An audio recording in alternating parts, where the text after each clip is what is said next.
Hey everyone, happy Friday! We did it. We got through my 5 days of cleaning. Give this video a big thumbs up if you all watched every single video with me and cleaned along with me. I hope you guys got some motivation out of this. It sure kept me motivated. So today is Friday and we are concentrating on walls and stairs. So what that means is I'm going to be dusting and vacuuming like the hallway areas, the stairs.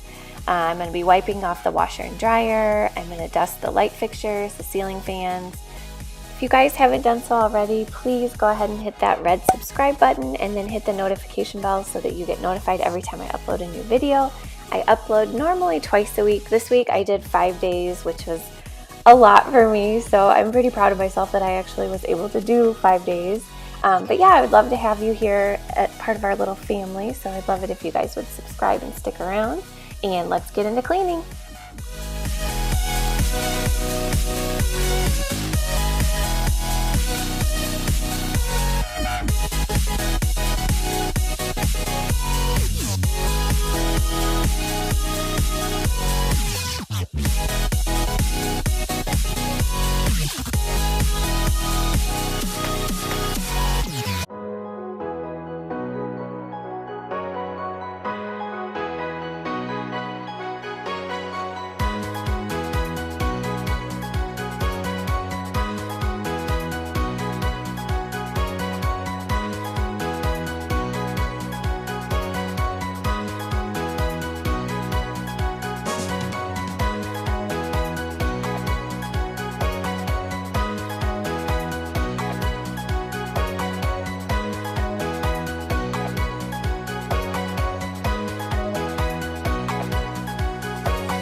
does it for my 5 days of cleaning. I hope you guys enjoyed all these videos. I hope it gave you some motivation. It sure helped keep me motivated all week. I'm not sure why, but just knowing that I was filming for you guys, like, it kept me more motivated. So my house is really pretty clean right now. So yeah, I just want to thank you guys so much for watching. I hope you enjoyed. Give this video a thumbs up if you enjoyed it. Maybe I'll do this series again sometime. And if you're new to my channel, I would love it if you would consider subscribing and sticking around. We'd love to have you. And we'll see you guys next time. Bye!